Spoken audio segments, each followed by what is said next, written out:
Good afternoon, everybody. Welcome to BioStrategy Partners Practical Knowledge Series of August 2022.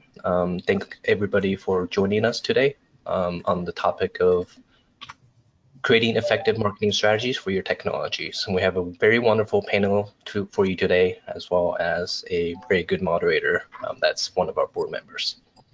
So BioStrategy Partners is a nonprofit consortium of academic institutions that strives to advance early stage technologies into the marketplace. And we do this through a variety of programs, two of which are the Germinator programs and the KIZ tax credit programs. And if you have any questions on those, please feel free to reach out to me at Brian Chow at biostrategypartners.org. I'd like to thank the sponsors for today for our Practical Knowledge Series, Strategy Ronan, CBRE, and VM Associates, SciStrategy Communications, Silverstein Properties, Cantor Fitzgerald, and University Place Associates. So thank you very much, sponsors. So today I'd like to present to you the host, the moderator for the panel, Steve Nappy. But before I turn it over to Steve, I'd like to take care of some housekeeping items. Please mute yourself when you join, and please put your questions in the chat. If you have any questions that are relevant to the discussion at the time, I will bring it up. If not, I will leave to the questions for the question answering part, which will be about 20 to 25 minutes at the end. So with that said, I will turn it over to Steve, who is the Associate Vice President for Technology Commercialization and Business Development at Temple Universities. Thank you. Steve. Thanks, Brian. So Steve Nappy, I sit within the research arm of Temple University. About $300 million in externally funded research happens at the university on an annual basis, and I specifically manage the innovation component within that research enterprise. We start many companies, so this is certainly an important topic for us, as it's a key translational vehicle for our technologies. So today I'm excited to introduce our communications experts. Susan Wingeron, President of SciStrategy Communications. In addition, we have Robert Flam, Senior Vice President of Corporate Relations at Burns McClellan. I'm going to start with by having each panelist give us a snapshot of their background and their organization. And Susan, I'll start with you if you want to kick that off. Great, thank you, Steve. And thank you for inviting me to be a panel member today on this important topic. A little background about myself. I did some work in pharma. I did preclinical research and drug information and medical affairs. After that, I joined several medical communications companies where in the last 10 years, I've been with SciStrategy Communications. And certainly what I want to present to you is a little bit about our company and what we do and how that will be important following our discussion today. And next slide. Our core services here, quickly to go over. Medical communication planning. This is an important step in developing the key component or scientific platform for your product, which involves background as well as determining what the appropriate target and audience would be for any type of educational activity. And the strategic publication planning as a second component, which I know we'll discuss a lot today, really ties in with the scientific platform because your product has a certain component that needs to be published at the right audience, but within the right journal where you're going to have the reach. And we'll talk about other components and publications that help education to other healthcare professionals as well as to ultimately patients. Across our core services, any component that we can do can also be in a digital format and any type of interactive videos with some of your thought leaders or key investigators that may be involved. That's part of that educational platform. So next slide. This is really just to highlight the importance of it doesn't matter where you are in the product life cycle. Publications is very important, but it is also the timing of when those publications need to happen and also what is the appropriate audience. So this is just highlighting, the strategy that's required for your product. We do the background and research with you and work with you on what's the key elements in scientific communications, and then help in developing the key journals, as well as many times, investigators are very busy, and our company can assist in the medical writing and or even in the submission to journals to alleviate that component of finalization of your submission and ultimately for a publication. So with that, I just want to turn to the next slide and just say at the end, if you need to reach me, I've provided an email address here. And certainly if you have any questions or have any needs that I could help you with, please feel free to contact me. Thank you. Perfect. Thanks, Susan. Robert, if you're ready, why don't you do the same? Sure. Hi, everybody. I'm really happy to be here, and I'm looking forward to the discussion later on the call. But I'm an SVP of Corporate Communications with a firm called Burns McClellan, and you can turn to the next slide. And we are a investor relations, public relations firm focused on life science companies. One of the longest continuously operating such firms, about 33 years. Our focus is really strategic communications, and I'll get back to that word again a little bit later, but it's trying to help our companies reach their corporate objectives. And in many cases, these are emerging biopharma companies, such as many of the folks that are on this call. And it's really about, and it's usually the audience is typically investors, not exclusively, but typically. So what we try to do is, because of our 33 plus years, we have an unparalleled network of contacts on the sell side, which are the analysts for banks, the bankers, and then the investors, typically institutional. The team we have are highly experienced across multiple disciplines, and I'm kind of unique in one way in that I have the triple threat, and then I've trained as a PhD and a postdoc in neurobiology. I have 13 years on Wall Street, sell side and buy side, and more than 14 years in life science communications, both investor relations and public relations. So we try to put all that firepower to work for clients who are looking to reach certain audiences and raise their profile. We can turn to the next slide. And this slide, just real briefly, we cover a lot of different therapeutic areas, areas that aren't even listed here, like cardiovascular and nephrology. We do those areas too. We cover a wide range of therapeutic modalities. We have gene therapy listed here, but it's small molecules, macromolecules, peptides, cell therapy, the works. And in areas that we don't learn because we have some science expertise, we can learn them. So it's covers everything. And the last slide is just our list of kind of capabilities, and most of this is pretty standard for firms. But again, I want to get back to the strategic part of it, which is the first one, and not all firms do this. We always think about your goals and objectives, where you want to be when you grow up, where you want to be in a year from now, and how can communications help you get there? And focus on the audience. It's not just about making noise, but trying to get your message to where you want it to be. And if it's in investors, trying to answer the question, why should someone want to invest in your company today? So that's us. And I will move on to the next slide. Terrific. Thanks, Robert. So as certainly I see on a regular basis, startups start to really concentrate the energy around a particular technology or a portfolio of technologies. At the same time, there's limited bandwidth, especially in the earlier stages of company development. So you'll see that significant effort in terms of the company's technology development. You'll see that significant effort in terms of really trying to get the messaging underway in terms of how you might pitch that company out to the investment community. So really to help frame the conversation, why is it important to really run along that technology development process with that communication strategy? And why is that important? And how does your firm particularly thread into that process as a company is moving their technology forward and developing that communication line of activity for the particular firm? So I'll kick it off with Susan. if you can start with why. Why is this important, right? You get hyper focused in that firm.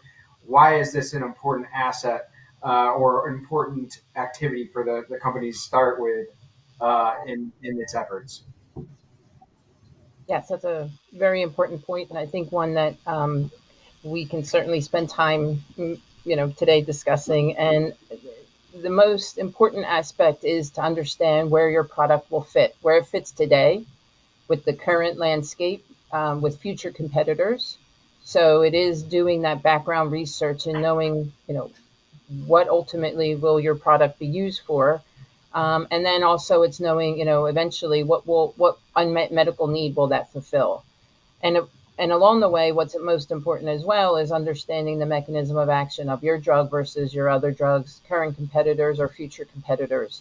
So how is it important? So all of that information is part of the strategy for where and how you want to publish and information to be published, as well as what's most relevant. So understanding, the product life cycle, like I said, and it will be a constant continuum that you'll need to reflect as you continue through your development cycle of, where you are with your current competitors and the current landscape. So you may today feel you have direction, but certainly something could happen in the literature, in the world today, and you'll need to refine that. So it's not just that you do it once and it's done. It needs to be done on a continual basis.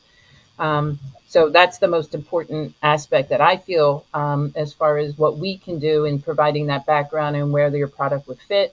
And then as we talked about, ultimately, it is getting the information out in publications to the right audience, and how we can assist in doing that. And by publication, Susan, are you targeting all the way back to, say, those journal articles that are starting with the lab, whether corporate or academic labs?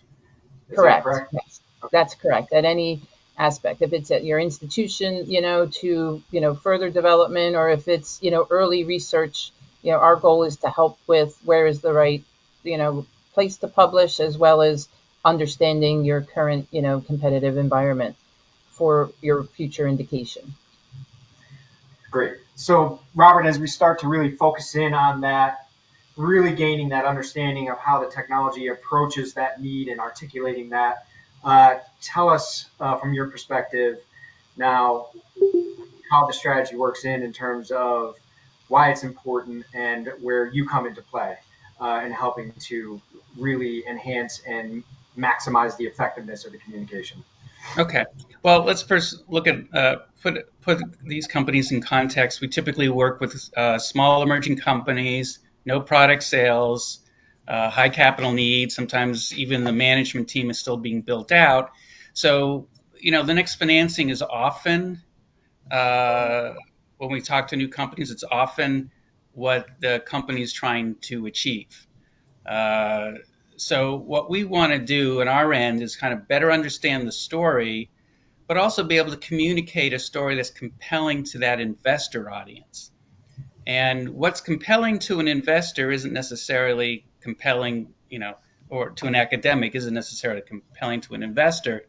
Although what Susan was talking about in terms of publications are critical because that's the essentially the currency in emerging biopharma. It's demonstration and proof of the basic platform and the technology. The other aspect of also what Susan was talking about is relevant here is if you're talking to investors, the technologies might be cool and the medical need might be interesting, but they need to think about it from a commercial perspective. If there's a medical need and there's two patients in the country, that's not going to be particularly interesting to an investor.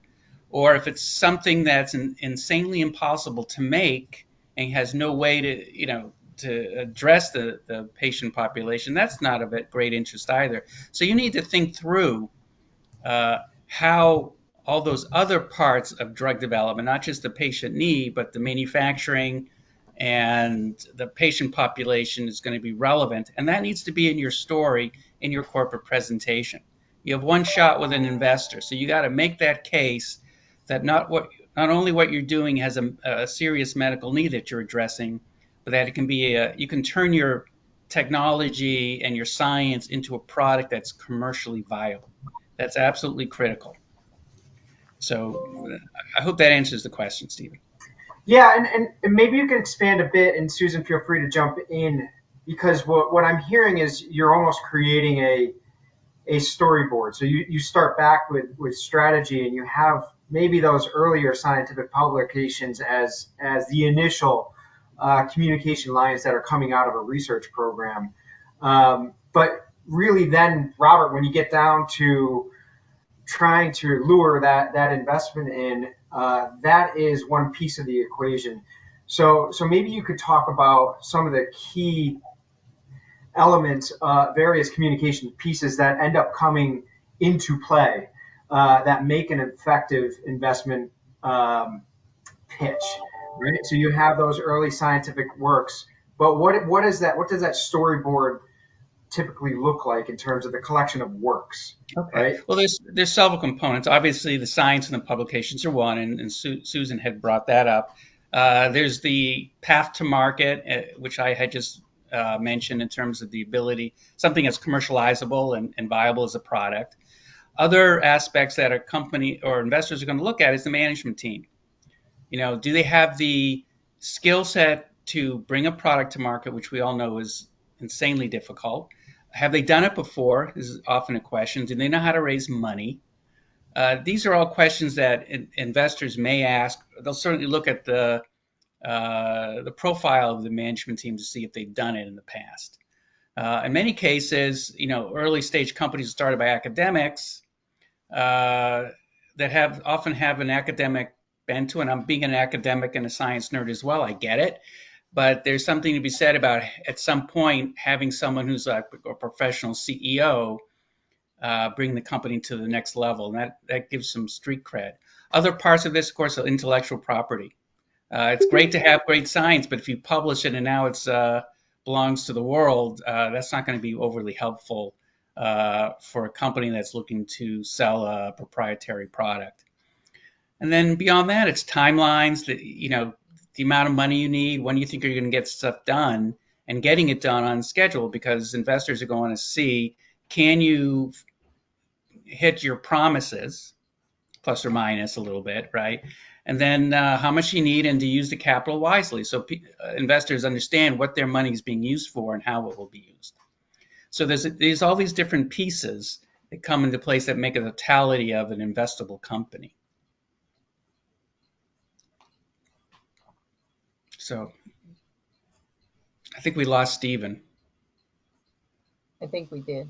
But if I can add to it, to Robert, what you said, and publications is one aspect, but certainly also, as you're developing your product and you're working, you may want to interact with, key thought leaders that may provide some additional direction, advisors that you can call on that, are within the healthcare realm, so that they can certainly understand your product, understand some of the aspects, and provide some guidance to you as well.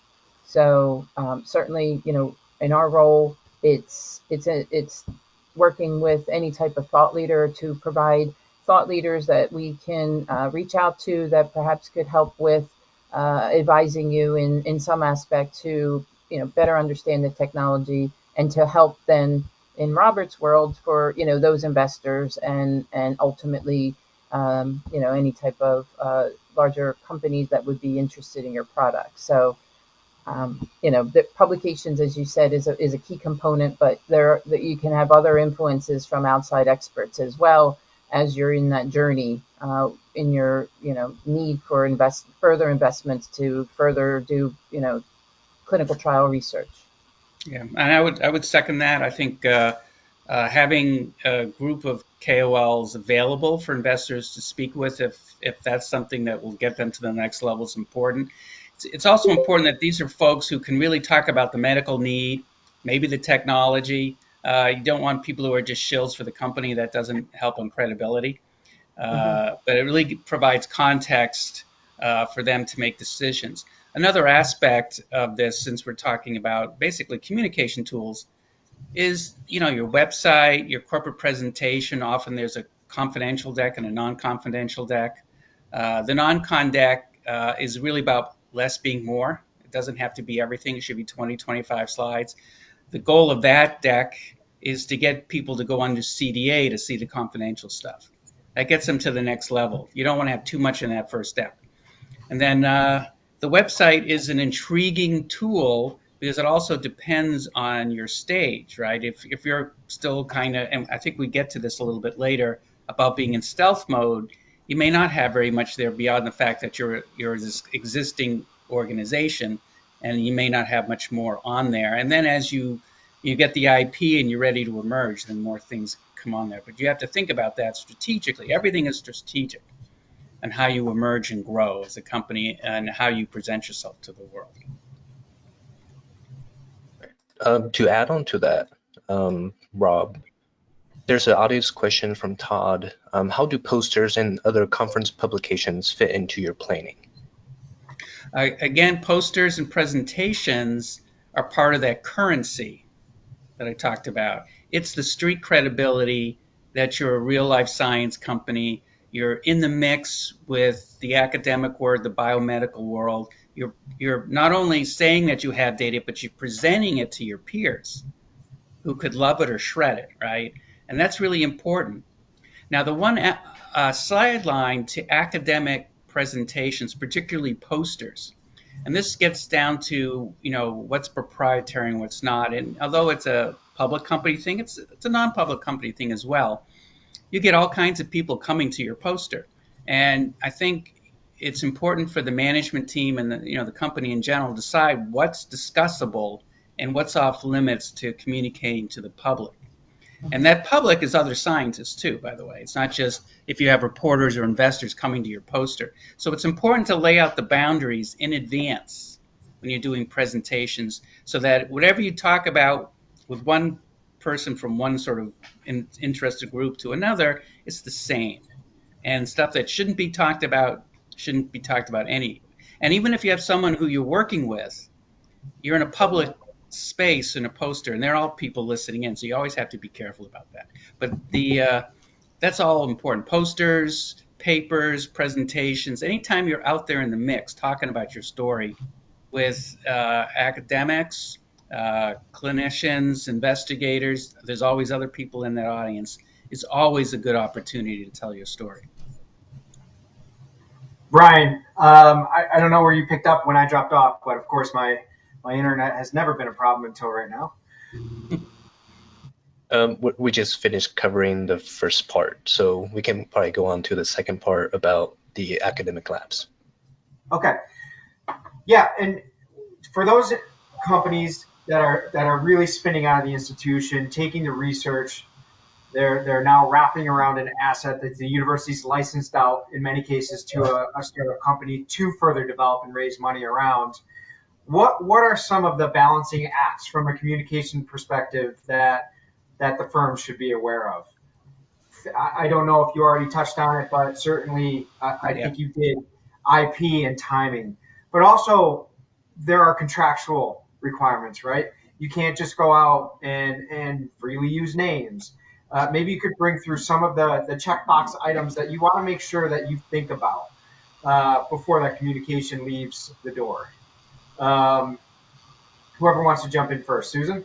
Yeah, I can answer that. Yeah, so I think, we touched on the importance of intellectual property and in any type of communication, how you need to be very careful about that and when the timing for when you want that information to be out is what's most critical. So some of these presentations that you're going to do with Congress abstracts and posters, it's available. To the point that Robert made of discussion, you need to be, mindful of, what can and cannot be discussed. And certainly as you get into publications, you need to be forward thinking of what is the right timing for when we want to have this information available, because once it's published, it's publicly available. So that's part of the need and and how we plan in determining, the venue, the publication direction, and other communications that would be around, your product specifically. Okay. Sorry, Robert, did you have something? No, I was just going to add one other thing. In terms of communicating those kinds of news flow, presentations, publications, where we often fit in is if one wants to broaden exposure of those events, is to put out news releases, social media. There's a number of ways to spread exposure of those of that data, those studies. It's not about sending to everybody. It's still focused on outlets that are read by your target audience. That's a good point. And I think for the universities that are on the line and any of the spinouts that are coming out of the institutions, do look back to the institution as yet another outlet, right? In many cases, I will see the communication arms of the institution want to piggyback on a development by our spin-out company. They may take a different angle in terms of highlighting the research aspects of it, but by doing so, you're really maximizing the potential exposure, but also you're making sure that the right people at the institution are aware of the publication itself, so that, say, the technology transfer office can get involved, and if necessary, the PR staff within the institution can get involved as well. So there's an advantage to leveraging that institution microphone, but you're also making sure that you're checking the right boxes with the institution. Yeah, and just add on to that, we often work with PR folks from institutions for a number of reasons. So often we'll have a quote from an investigator. Needs to go through the proper channels to make sure the university is happy with what the proposed quote says. And just to make sure that the content in there is acceptable to the institution, because it's still an affiliation there, even though it might be focused on the company that was the spin out. So we always are happy to expedite, because it's the benefit of everybody to get everything right. So I'm going to come back to the quotes later. I think you maybe touched on stealth mode, but we didn't unpack that, if I'm correct, when I dropped off. Correct. So On what? I'm sorry. did we talk about stealth mode and communication No, we strategy? haven't covered stealth yet. So this does happen. Certainly, I can name or think of a few companies spinning out of Temple that are operating in stealth mode, and the interpretation of stealth mode is don't talk. We don't want to really expose exactly what we're working on, our development pathway, our key technology, because we don't want to necessarily awaken unnecessary competition to our efforts until we're ready and in position to do that from a commercial perspective. What should happen though from a marketing strategy and a communication strategy standpoint during that stealth period? I don't think the goal there is, Robert and Susan, to just abandon those efforts when it comes to communication strategy. But what are some of the things that these stealth companies can do during that period, so that when they emerge out of stealth mode, they are in the best position to really talk about what that company is going to do? Okay. Well, the first thing I would recommend for a company that's in stealth mode or early in development is to consider what the criteria would be to exit stealth mode. So when you're ready to make the flip, if you will. It's usually IP, it might be catalyst. There's a number of different things that are involved there. But the thing about a company like that, you still need to raise money. And maybe the tech transfer office, maybe there's some money in the university that helps. But ultimately, you start, talking to angel investors and those early investment groups. So there needs to be communications. There needs to be something there. And if you say you raise $30 million I'm just throwing a number out there, in an angel round, why not put out a press release? I mean, you can put out announcements that don't compromise your technology, which may not be patented, or do not compromise your competitive position in life. But you did put out an announcement, and it's a press release. It's issued on Globe Newswire, PR Newswire, whatever. It's out there in the web that you raise money. You're doing something in general. Say well, I'm not going to say cancer, because everybody has cancer, but say it's in chronic kidney disease. And people sort of know that, but they don't know what you're doing, because they'll go to your website and it may mention some of the folks who are involved. but it may not provide details on the technology or the programs. Uh, but you're out there a little bit. So there's teasers, if you will. I think you're better off in that situation than those that say, I'm just going to say nothing. Because you're still going to be presenting data, and it might be company sponsored data, and there's that name there, and then people look it up and they can't find it. So Right. you do want to have some of those tools available, but you're not compromising very much. Nothing regards to IP if you're smart. The one thing you might lose is that there's some outlets, trade outlets that are read by investors in BD, such as BioWorld or BioSentry, and they have these things called emerging company profiles. And if they write about, you know, the shower that was put into company Acme Biotech's, recreation room, and there's a little article of 3 sentences, you're done. And so you might lose those opportunities. But that to me is relatively trivial than if there's at least some recognition that there's this company out there in chronic kidney disease. Yeah. Yeah. Susan, And, any comments from you? yes. So to your point, Robert, I think, for publications, sometimes what we do is we get involved. There's journals that just allow you to talk a little bit about your company, about a product, about a future entity, where you can publish, minimal information. But certainly, if you are presenting at a congress, the most appropriate thing would be that you have some type of information in detail on a website of, that the information was presented. Most of them, then they have a link because they're either available on, through the web.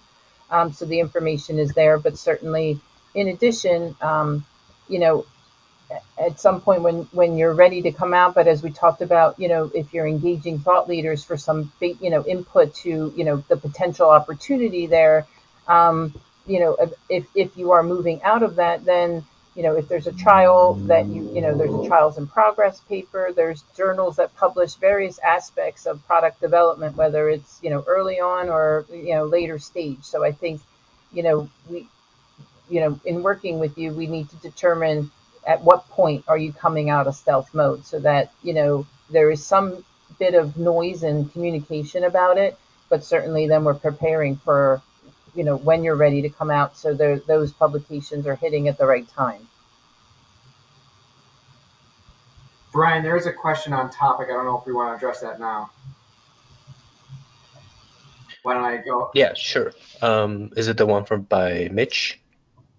Yes. Okay, yeah. So Mitch said sometimes founders keep even the name of company private, so they show up on LinkedIn that they are working at stealth startups. So do you have any comments on this, Robert? Uh, to be honest, I've never seen that. Now, if it's someone who's a well-known person, then that would probably attract interest from others who know that person, who may be provide finance or clinical advice or scientific advice. But if I did that, I don't think I'd get a whole lot of incoming on my LinkedIn. So I think it really depends on who you are. I'm not a fan of this approach. It just, it sounds, to be honestly, kind of silly to me, but that's just me. I don't know, Susan, if you have a different perspective. It, it's really, um, at some point it's either, there's some type of article that's published of, activities in the area and the compound is mentioned. So it's an entity in the future. But as far as to be, completely anonymous, I, I don't feel that that's probably the best approach.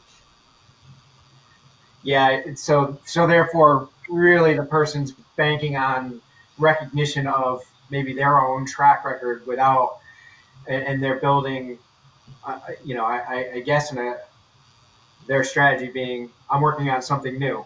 So follow me, but I'm not going to tell you exactly what it is. And I think, Robert, to your point, you're really banking on that person's own reputation. Yeah. Well, sometimes I've seen reputations with companies that have been sold. And so investors assume that they'll do it again and they Yeah. raise a pile of money and it doesn't happen the next time. It's Yeah. not so easy. So I don't know, Mitchell, if we answered the question or not. You can say yes or no. if you wish. All right, Good. you're welcome then. So at this point, there's about 25 minutes left. I'd like to open it up for questions, if you guys have any. I did have one from the audience that I would like to ask. So what is the role of a communication strategy with foundations and patient advocacy groups? I can answer that. I can follow up briefly after you. Yeah. So currently today in the world of medical communications and publications, any avenue that is available for education to patients is very important. And working with various patient advocacy groups, they have their own venues, whether they put it on the website if there's literature available. But with all our publications now, a lot of the journals allow for a small lace patient summary to be included. Then there are also journals now that are actually publishing the trial results for the patients in a patient lay summary that is authored by typically the lead author of the original paper. So the information to patients today in the publication world is very critical, and it's part of the strategic publication planning moving forward. Okay. What I would say from the investor relations perspective, I think at the right time, and usually it's when a product is fairly well advanced because you're starting to reach out to these organizations. I think from the investor side, if there were no contact with patient advocacy in a disease state that is big in patient advocacy, I think, as they say in New York, it would be, what's the matter with you? Because the investors are assuming the management team, the commercial team is building those relationships. It's part of a successful launch of a product. It's part of that commercialization process. So, you deal with that at the right time. But it is important when considering how a company is positioning itself for success in the future. Exactly. And as we know, patients are also getting more and more involved with, clinical trial protocol development, with information, with publications, the patient advocacy, depending on, what therapeutic area you're in. They will typically invite someone as a patient to review any literature. So it's important to be working with them, but also, the idea of the patient is part of an audience down the road. And the one thing I also actually just crossed my mind is if you're recruiting in a phase 3 program and you've got patient advocacy, that's just one other way to hopefully bring in some patient inquiries about enrolling in your studies. So anything that can be out there to accelerate patient enrollment, hit your deadlines, right? You have your milestones that you put out there, is a good thing. Yep.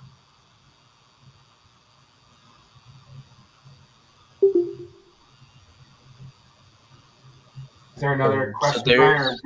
there is Okay. a registration question that came in. So now that medical congresses are back in full swing, what would you change to make these target-rich environments more valuable, productive within the marketing mix?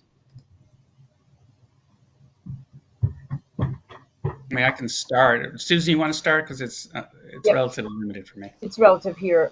Yeah. So I think, now that there's the Congress activity, there's live events, the opportunity to meet people is important, and I think, as I mentioned earlier, that if you're looking for input or discussion with key thought leaders, that you can work on identifying the few that could be attending a Congress and have, one-on-one discussions with them to determine some of the questions you may have around your data, around some of your product attributes, how they may, eventually be important in a specific therapeutic area.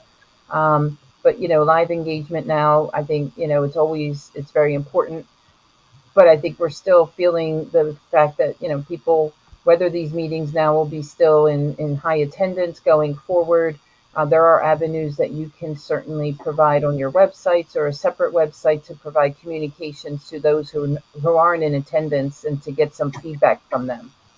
So I think we need to be mindful going forward that there's the both approaches that should be considered, both live as well as for anyone not in attendance. Yeah, and there's two things. One, going back to disclosure boundaries, remember your boundaries. And I emphasize that because when I was on the buy side and I went to a large company presentation at the American Psychiatric Association, I started asking questions. They asked me what I did. And I told them, I'm not going to lie. And they said they couldn't talk to me. And I thought that was outrageous. You should be able to talk to anybody. You just have to make sure what you talk about is the same to everybody. Anyway, so that's number one. The second one is collect business cards, particularly from any investors, bankers, analysts, business development folks that show up, whether electronic or paper, doesn't matter. And then give them to the right people, because you're going to if you're at a poster, you get all kinds of folks, and you never know which one of those are going to help the company get to the next level.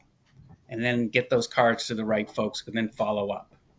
That's an important one. Mm-hmm. That's it. Great. I'd like to shift gears a little bit. And again, if there are further questions, please keep sending them in. But I mentioned I wanted to come back to quotes just as an example of maybe Robert, Susan, you could, without naming specifics, give us some do's and don'ts for the audience. So, for example, I read a press release and it was really just a list of quotes.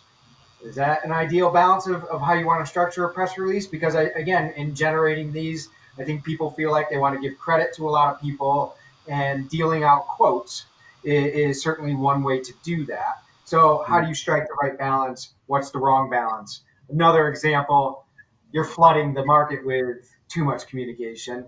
You know, I'm exaggerating, but I'm actually thinking of a company that it's almost to the level of they had coffee this morning and that's now put out as an update by the company, right? That starts to dilute anything that you put out in the future. So Yeah. maybe you could bring us through some of the do's, the don'ts, and examples where you can that give us the good, bad, and the ugly.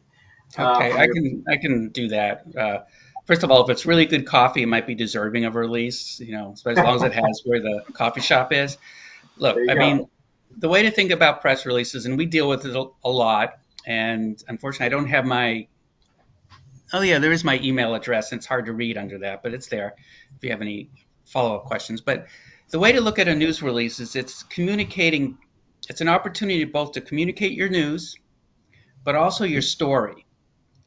That's number one. Number two, the structure of these releases, quotes are about opinion and perspective. Well, the rest of it's more about fact. That's how we look at it. So you can't, if you just had all quotes, then where are the facts? Where are the data? Right? It's all quotes. It's opinions. So you Mhm. have a mix of these things because the quotes will reflect, number one, reflect on whatever the news is, but are also opportunities to communicate the company's messaging. It's always about messaging. The one thing we do in quotes, I hate it, is I never say we're excited about our data. All right. I never say we are excited. You have great data. Of course you're excited. What are you, bummed out because you nailed the trial? So you just wasted money on 4 or 5 words that don't really say anything to anybody.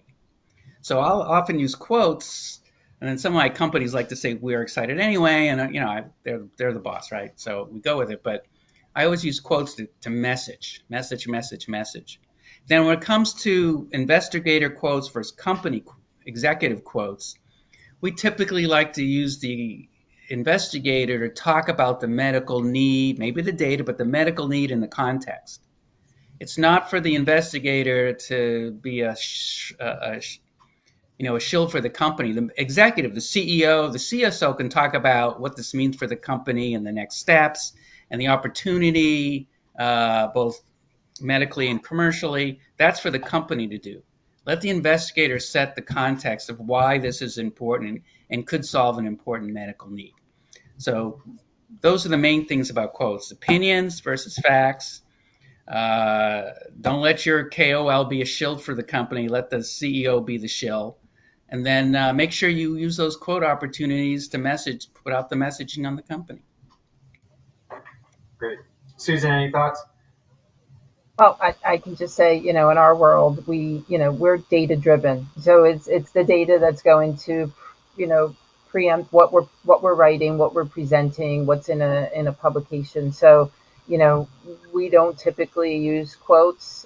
Certainly, that's taken to the level as Robert mentioned in press release, where there's quotes from members higher up in the organization or a lead investigator. So, I think in our world, it's we are working with each institution to certainly put together the scientific statements that are relevant for the data. So that those statements are what's important, because that's what will be used through any other communication that's going to happen for the product at that particular point in the product life cycle.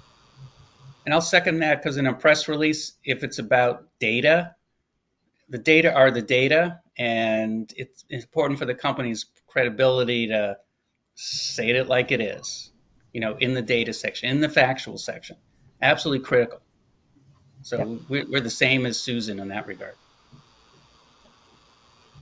Thank you. Thank you. Um, I think as I'm hearing this, you start to look at company formation, and you really do need good counsel around and getting lawyers, for example, to make sure you're structured correctly and make sure your management is worked into the corporate structure correctly. IP, you need good counsel. We know that. And making sure that your developments are locked in terms of patents and whatever intellectual property protection is appropriate for your IP. In order to really attract your right audience, you also need good counsel and good advice from communication experts like yourselves. So, what is the typical way and at what stage that firms should approach and get your assistance? Robert, I'll start with you. Okay. Well, again, most of the time it's related to financing, particularly for private companies. It can take a long time. An IPO is scheduled on a date. Okay, that's when the pricing is going to happen. So either you either poop or get off the pot, essentially, about whether you want to participate or not. But a private company, these private investors, they keep get back to me, get back to me. Can I see this and that? So you need to give it 6-9 months minimum. Okay, so if you're looking to get some connections with investors and you need money at a certain time, go back 9, even 12 months and start thinking about bringing on an agency that can help you with the introductions to the people you need to meet. It's important also to think about what's happening at the company. What are the inflection points, the value driver inflection points that are happening? What's happened? Can you show a track record of saying you're going to do this and then doing it? uh, who you have on the management team that's been there and done that. All those other things that we talked about earlier sort of need to be in place. We've had some companies that are pretty embryonic, but then they were doing like a Series A, so it's a little bit different if it's an early round. You just need to be able to have enough story. It doesn't have to be always public. Again, you want to get people under CDA to see things, but you need 9 months plus or minus to be able to get in front of investors to make sure that you can raise the capital that you need to raise before you start running out of money. And we've even had companies that have run out of money. So it's important to start relatively early. Yeah. Thank you, Robert. Susan? Yeah, and I think to the point that Robert said, our involvement and engagement, starts at various levels, and certainly, those the proof of concept, the information around these, trials needs to be have moved pretty far along, where you certainly know an idea of where you're going to be. We get involved at various stages, but it's also how much budget does that company have, that can help, where we can help you in developing that strategy, creating that scientific communication plan for 2 to 3 years out, and how will we help you currently, and continue on through to ultimately having a buyer, having a product, having then that full publication plan that needs to be done for prior to launch. So for us, we certainly are amenable to helping at various stages, but certainly it is important that we are in there when the company feels as if they're at a point that we can successfully start to publish and make your product available to the public domain. And once it's out, then that story is being told, and that story is being, generated over and over again, and leads into, ultimately your product availability. So that's, our involvement is critical, and we've started at early phase, phase 1, 2. We started earlier in preclinical helping. But typically where we would get into a full blown, publication plan is typically when you reach, end of phase 1 into phase 2, where we can help you to present your data. And then in terms of your audience, and you touched on this right at the beginning, and I think we understand that that's an important aspect of how you direct your communication. Well, maybe you can help us differentiate between, say, approaching your standard fundraising path to a private investor like a VC versus a strategic investor like a pharma company. What are some of the key differences that should be considered when tailoring your message to those different corporate investment versus private investment? Are there key distinctions, key strategy differences that need to be considered? Robert? Oh, maybe, but the basic message that you're sending, and it's the same to both audiences, is you're communicating the opportunity to make a lot of money. At the end of the day, business development, you got to get over a hurdle because you're a seller, they're a buyer, right? So they have to see that this is an opportunity where, if successful, they can make a lot of money. And Yeah. investors is the same thing. Now, BD has a different angle because you're debating on how much up front, and is there equity, and what are the milestones, and this and that, whatever. And that's a different debate to some degree than with investors. But at the end of the day, for both, you just have to assume it's all about money. So the Yeah, message isn't a lot different. so and that may also depend on whether you're dealing with, say, a VC arm of the pharmaceutical company or associated VC arm versus the, say, Yes. licensing intake of a pharmaceutical company itself. So, Susan, I would imagine that publication uptake really focused on the science is going to be a critical component of what pharma wants to see if it's going directly into the company itself versus maybe through their VC arm. I don't know if you have any perspectives on Right. that. Absolutely. But, and certainly, when it's in pharma, that takes on a whole different world. That investment's been made. Our job is to work with their clinical teams and in, preparing the appropriate publications and presentations to get the data out. And certainly, but even, for any, small company, academic institution that's working on a compound that they foresee has an ultimate medical need and is starting to see the value of it, our publications need to be in data driven still, even for an investor, even for you to get funding to continue on your clinical trial program. The information is the data driven information, and that needs to be published and in the right journals where you get to see that impact that it will have. Yeah, the one thing I add to Susan's is if you look at it, a VC firm or even institutional investors, they're loaded up with MDs and PhDs. So you're not fooling anybody. You got to have the data. Yep. So, in wrapping this up, I think it's certainly from my perspective highlighted again the need to not only look at the translational aspect of the research that's going on in the company within the university, and how to move that development process forward ultimately to the patient, but also to make sure you're translating correctly your communication, your outbound communication, and really having a strategy around that, right? Not just communicating to communicate, but having it strategic in terms of the timing, aligned to the right stage of development, and so on. Are there any last conclusive remarks or ending remarks that Susan and Robert, you want to leave for the audience before I turn it back to Brian to wrap up? If I can start, to the point that you just made, Steve. I mean, I think it's important for whoever is working on the product within, an institution, an academic center, pharma company, doesn't matter where it is, but there needs to be that consistent communication and what is the story about the product. So, right, what is that 1 minute elevator talk that everyone's going to be consistently conveying?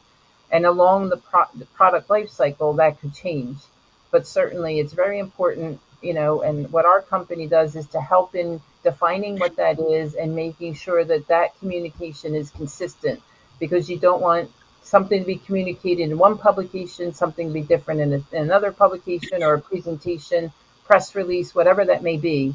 So there needs to be that, strategic alignment up front and consistently followed through. But then, as mentioned, as you continue along, you will need to refine it. So, I just feel that, that's a key point that we really didn't get to discuss today, but how, everyone on board needs to have that same communication language going forward. Yep, consistency and alignment in the communication. Robert, any concluding remarks? A couple of them. One is 100% agree with Susan. Everybody's going to be on the same page. Otherwise, you're going to be like Rodney Dangerfield doing one of his stand-ups covering everything. The other one is, when you start thinking about communications, don't just say, we got to make some noise. Think about what do you need, why you need it, how you're going to get there, who you're trying to reach. Again, you brought it up, strategy. Everything has got to be strategic. And that's what we try to do as well. That's it. Well, thank you both, Susan and Robert. Really appreciate your comments and insights. I'll turn it back to Brian. All right, thank you, Steve, for the great moderating. And thank you both, Robert and Susan, again, for the great conversation. It was really great. And thank you again, everybody, for joining us today. And for next month's Practical Knowledge series, we will be discussing international collaborations and establishing a presence in the US. So hopefully looking forward to seeing you there. And I'd like to end this panel right now. Thank you very much, everybody, and have a great weekend.